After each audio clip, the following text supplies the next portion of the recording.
Hello, everybody. Thank you so much for joining us. My name is Cindy Peister. I really appreciate your being here. What we're working on here is an action of immediate witness intended for the GA, the General Assembly, in 2022. And a lot of collaborative effort has gone into this already, and there's still a great deal more ahead of us. So your input counts, and I hope to hear from you. The title, Protect the Livable Planet We Love. Climate justice requires transparency of military emissions. Well, some of you, this may be a relatively new subject, but as we look at all the wonderful efforts that UUs have made, from divesting ourselves from fossil fuels in our business dealings, to greening our churches and the Green Sanctuary movement, to what all of our organizations have been doing for the last several years. And we look at what's going on across the planet, at the efforts around the world by all kinds of organizations and individuals. And still, we see that the climate change pace has only picked up. So I think that it's really time that we pull out all of the stops and address those things that may not be popular but have impact, and that includes military emissions. I was devastated when I first saw this. It wasn't like I didn't already know. But how many of us really understood the tremendous burden that our own generation would have to bear with climate change, and how devastating this is for frontline communities, for our youth and children. But here we are. It's the reality. And as we pull out all stops, we've got to be honest with ourselves. And we've got to address those things that have been ignored. This little graph from the sixth assessment report shows that it's conceivable, it's possible that if we act strongly enough now, that we could end up at the end of the century with emissions being not much higher than they are right at the moment, which isn't great, but it's avoiding the worst catastrophes ahead. That's a possibility, but it's going to require tremendous work, and if we don't, we will never have another chance again. None of us. So it's time, if there ever was one, for UU principles to come into play, all of them. And all of them are connected with this particular action of immediate witness. I just call out two here, but if you look at the actual document, you'll see that all of them are called into play. The goal of world community with peace, liberty, and justice for all. It's the whole world that's at stake. And respect for the independent web of all existence of which we are a part, our very earth. How can we move forward with our work if we have no platform to live on to provide us with life? Our UU principles compel us to uphold the inherent worth and dignity of every person and call for justice, equity, and compassion in human relations. The people in Bangladesh need that. How can we look at their faces and turn away? Never before has been our urgent need for free and responsible search for meaning. And yes, I'll go quickly over some of the climate impacts. We know the atmosphere has been disrupted by human-caused greenhouse gas emissions, and badly so, that our Earth's surface temperature is heating up 1.1 Celsius degree rise since pre-industrial times. And this little shot from NASA showing fires around the planet. Look at that. My God, we are burning up. Of course, there's countless other climate emergencies, such as sea level rise, which is already deemed irreversible over hundreds to thousands of years. And United Nations Secretary General Antonio Guterres has warned us in the IPCC's sixth assessment report that it really is code red for humanity.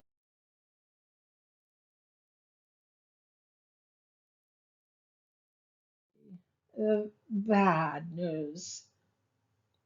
But it's a reality. When the going gets tough, the tough get going, right? Here we go. We've got to do this. We owe it to our communities in trouble, and we owe it to our children and their children.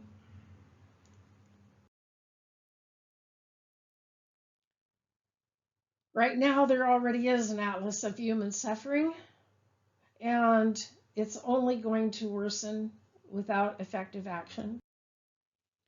Here we see the young woman activist from Uganda, and she's telling us we are victims of the crisis we never created. That's true. Desmond Tutu said this years ago. Water scarcity, food scarcity, drought, climate refugees, devastation.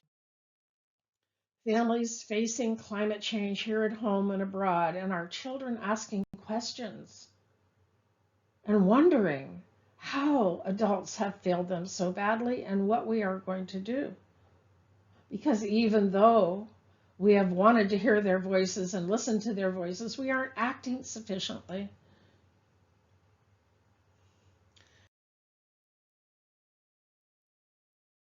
Gutierrez tells us again the facts are undeniable.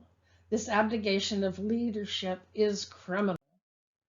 Well, the United States bears responsibility for some 29% of the world's cumulative greenhouse gas emissions, or did when this study was done in, I think, about 2017, dated back to 1850 by the World Research Institute.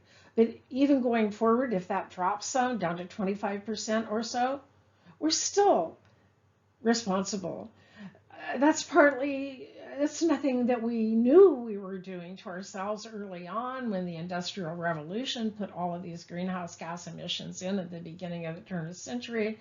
And in World War II, or excuse me, World War I, when we realized that we needed to have fossil fuel supply lines if we wanted to engage militarily in the future, and began building them way, way back, like 100 years or so ago. And cumulative emissions, they just stack up. They don't go away. And so who's responsible? Well, we can definitely hold ExxonMobil into account. Um, we see the research they did there on the left in the 1980s, where their scientists projected the outcome, which is very similar to what we are actually living through. But they decided to protect their profits over and above protecting humanity and the possibility that our Earth really would heat up like that. And they came together with other like-minded entities to undermine the public's understanding of just how accurate that science was, how effective they have been. And then we saw with the election of George Bush the unmasking of the military-industrial complex as the CEO of Halliburton took the role as Vice President of the United States. And of course, our military-industrial complex defense industry has played a role here as they've undermined the health of our environment from the extraction process through to the steel making, through building of weapons and industry equipment, from aircraft carriers and warfighting jets to bombs.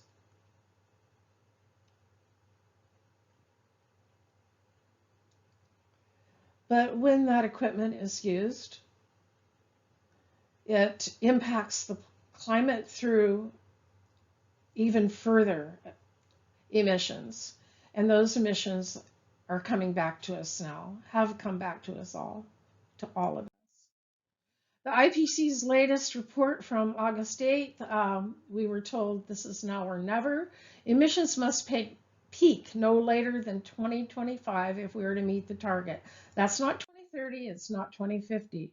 This challenges UUs to respond to their warnings with our right of conscience, our use of the democratic process in congregations within society as advocates, and to prioritize saving vulnerable and essential ecosystems and human communities with justice, equity, and compassion while there is still time.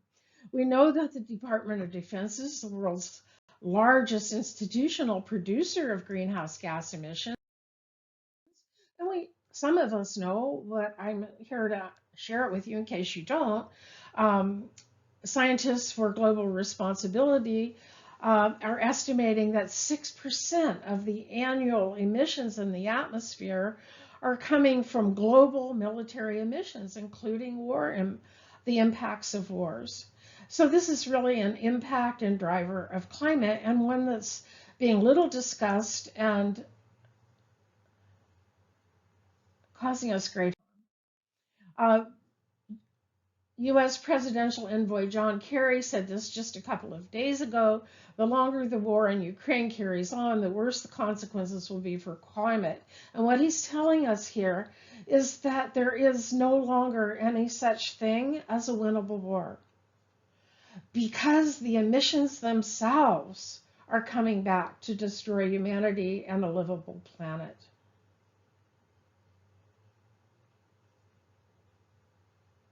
No war anywhere is any longer truly winnable, because war causes climate change and climate change causes war. Go ahead and do the research yourself. Don't take my words for it. Do the research. So what does the United Nations Framework Convention on Climate Change have to do with any of this? Well, this comes into play in what I'm asking all of us to do as UUs, to report our emissions to them. Scientists deem that the nationally determined contribution of the United States is critically insufficient and falling far short of meeting the 1.5 Celsius goal that we all have. And a living planet is foundational to meeting all Unitarian Universalist goals, no matter what they are. If we don't have a planet, how can we begin to meet our goals? It's only going to get worse unless we're able to address this sufficiently and urgently. Just for example, the climate refugees that are trying to get into other countries now are having to deal with being placed in new categories, military categories, that undermine their prior legal status. And who's right in the center of this with them? But the UUSC, Unitarian Universalist Service Committee, in their efforts to provide advocacy and relief for these partners, are facing setbacks as a result of the militarization of these laws affecting climate asylum seekers. Therefore, let it be resolved that this year at the General Assembly, its member congregations and individual UUs take immediate action to recognize that militarism and war are major obstacles to meeting the 1.5 Celsius degree goal, and to address and reduce climate impacts. Invite our member congregations and ministries to organize moments in worship and religious education to support climate justice in all of its aspects, and that includes militarism, and cultivate actions and advocacy to reduce the overall environmental impact of all military activities. Urge our members of Congress to support legislation that reduces emission impacts, particularly those of the Department of Defense, and ask the Biden administration and Congress to provide international leadership so much in need by specifying that our DoD emissions will be included as we report them to the United Nations Framework on Climate Change Conventions and in our nationally determined contributions, and that the UUA asked the UU at the UN to play a role here as well in asking for all military emissions to be not only voluntarily reported, but that they be mandatorily reported. This will give us a clearer picture of what we're actually doing, something that's kind of under the carpet at the moment. We must unify and provide ethical and moral leadership for supporting this action of immediate witness, calling for transparency on behalf of vulnerable populations and ecosystems, and towards maintaining a livable planet for the benefit of all. Thank you all for joining us. This was a very quick synopsis. I hope it resonates with you and you'll be free to get in touch and we can go forward together at a time when the future livability of this planet is at risk. Be well. Peace, planet, and people. Thank you.